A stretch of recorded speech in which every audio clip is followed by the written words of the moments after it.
Graça e paz, família de Deus. Hoje eu quero falar sobre a misericórdia do Senhor.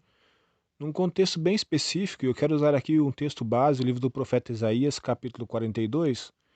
Vamos falar aqui do versículo 3, onde está escrito lá, o profeta Isaías, profeta mais messiânico do Antigo Testamento, se referindo a Jesus, ele disse: Não quebrará a cana rachada, nem apagará o pavio fumegante. Antes, com fidelidade, fará justiça. O texto é muito objetivo, nós percebemos aqui, tanto nos versículos anteriores, que o profeta Isaías realmente está se referindo a Jesus. Mas a misericórdia de Jesus aqui, como nós vemos também esse mesmo texto citado lá em Mateus 12, no versículo 20, nós vamos falar um pouco mais sobre aquele contexto daqui a pouco. Mas nós, quando falamos de misericórdia, nós logo pensamos em ajudar alguém que está necessitado, talvez levar o evangelho para alguém que ainda não conhece a Jesus. De alguma forma, nós temos essa empatia com algumas pessoas. Mas fato é que muitas vezes nos falta essa empatia com aqueles que já foram da fé ou que são da fé, mas que passam por um momento difícil. Muitas vezes nos falta essa sensibilidade. E na verdade, observe que aqui no texto, o próprio profeta disse que ele não quebrará a cana rachada e não apagará o pavio que fumega. Ou seja, a cana rachada ela já sofreu um dano. Ela era íntegra ou inteira, mas ela sofreu uma rachadura, ou seja, ela sofreu um dano. E está dizendo que Jesus ele não vai terminar de quebrar aquela cana. Veja bem que está dizendo também sobre o pavio fumegante. Esse pavio que outrora também continha uma chama, mas agora há apenas um indício dela. Já não é mais aquela chama tão identificável, tão visível assim, apenas um sinal de que um dia houve ali um fogo. Mas continua dizendo, com fidelidade ele fará justiça. Jesus fará justiça porque ele dará a oportunidade das pessoas se reconciliarem com ele.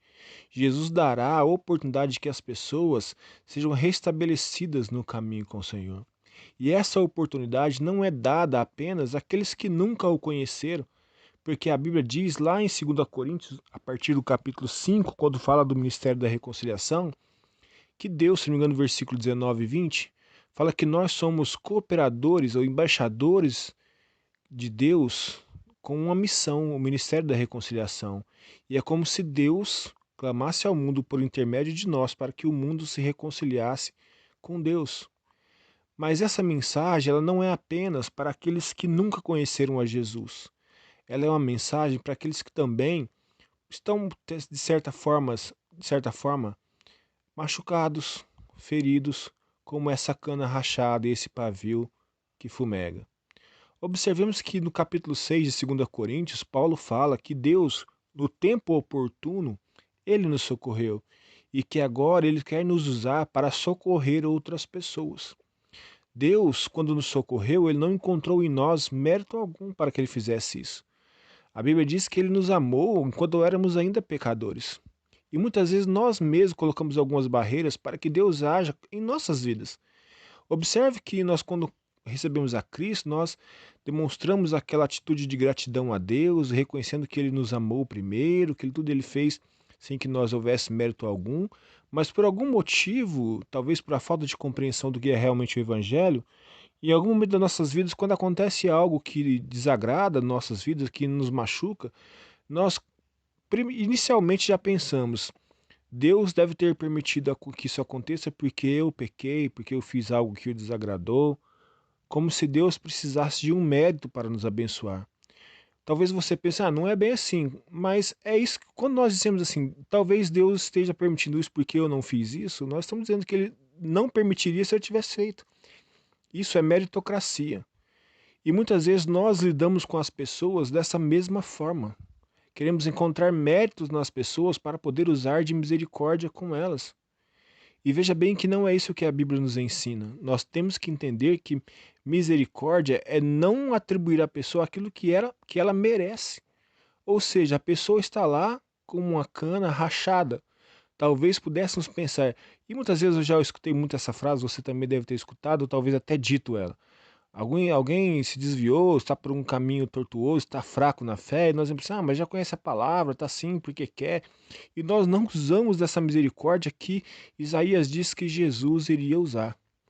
Nós não temos a compreensão que começa lá no livro de segunda carta aos Coríntios, no capítulo 5, do versículo 16, que diz que agora nós não devemos mais julgar as pessoas com o nosso olhar natural, com o nosso modo natural de enxergar as coisas, mas sim com o espiritual, sempre olhando para as pessoas e sabendo que Deus é um Deus que pode restaurar, que pode curar, pode colocar aquela cana que está rachada de pé novamente, pode fazer com aquele pavio que está apenas fumegando, que ele se acenda novamente e seja cheio da chama de Deus e que ele possa ser revigorado pelo Senhor, e isso é o que Jesus faria quando o profeta disse: com fidelidade fará justiça. Porque enquanto há esperança naquele pavio que ainda fumega, porque ele ainda deseja estar cheio da chama de Deus.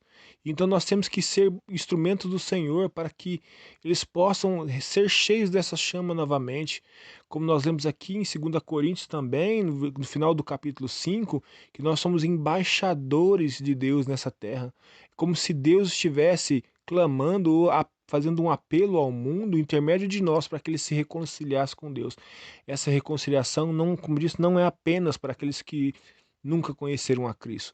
Essa reconciliação é para todos aqueles que ainda têm dentro de si um sinal de esperança, um sinal de fé, assim como aquele pavio fumegante, como aquela cana rachada, mas que ainda não se dobrou diante de tudo aquilo que o mundo tem para oferecer, mas que por algum motivo está passando por uma dificuldade.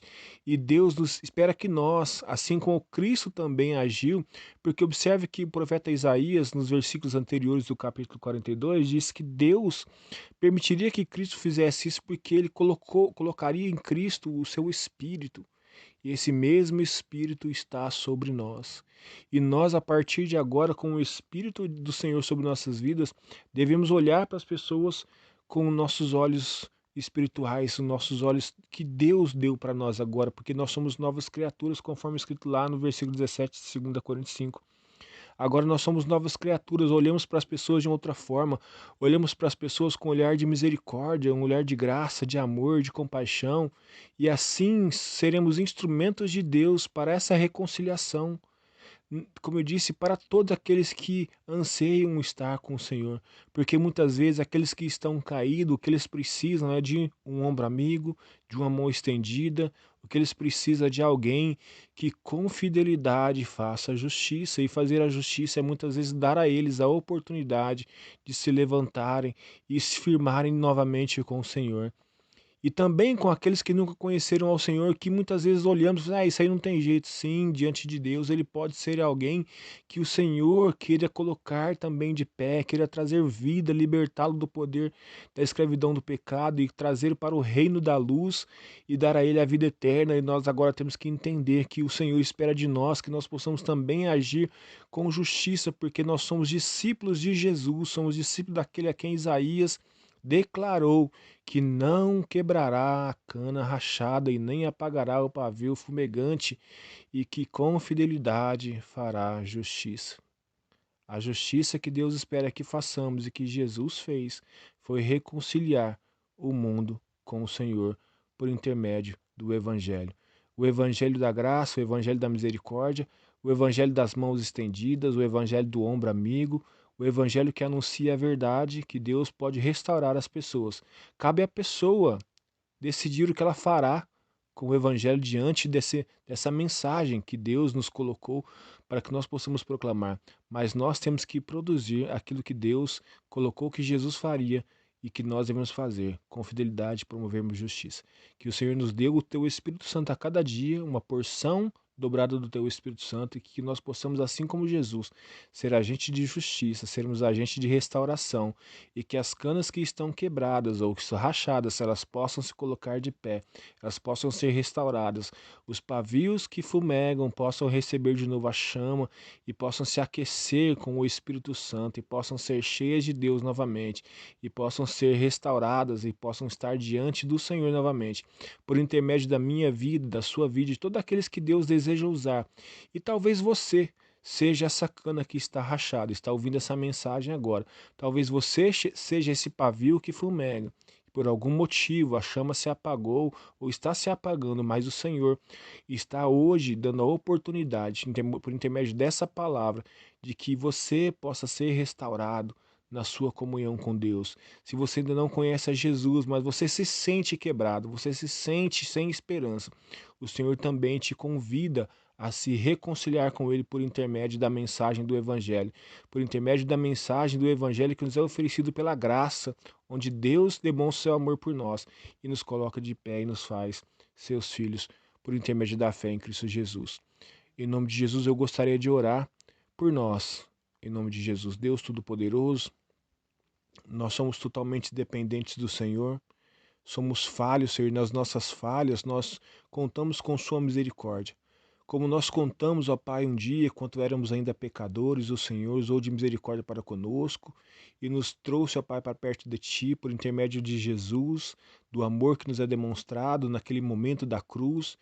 Pai, que em nome de Jesus nós possamos estar, ó Pai, a partir da compreensão dessa verdade, entendendo a nossa responsabilidade como igreja do Senhor, como pessoas também cheias do Espírito Santo, o mesmo Espírito que estava sobre Jesus, com o propósito de fazer dele, ó Pai, alguém que promovesse justiça, trazendo misericórdia sobre aqueles que anseiam ser restaurados, ser curados. Que o Senhor também nos use nessa mesma virtude, nessa mesma unção, para sermos, ó Pai, agentes de restauração e cura na vida das pessoas. Que nós possamos ser os ombros que as pessoas precisam, ó Pai, o ombro amigo, que nós possamos ser as mãos estendidas, que nós possamos ser os lábios que intercedem, ó Pai. Em nome de Jesus, que o Senhor nos levante como agentes de transformação na vida das pessoas. E que, ó Pai, aquele que precisa ser restaurado, que o Senhor levante, ó Pai, nesse momento, aquele que ouve essa oração, que ora comigo, que está, Senhor, nessa situação de cana rachada, de pavio fumegante, que o Senhor esteja restaurando essa pessoa e faz dele, ó Pai, faz dela, ó Pai, também um agente de restauração e cura no futuro para alcançar outras pessoas, dando testemunho do seu agir sobre a vida dela, em nome de Jesus.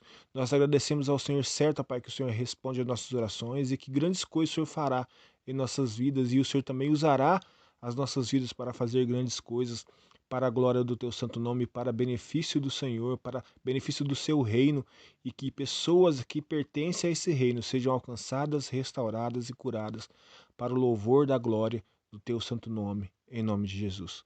Deus abençoe a sua vida.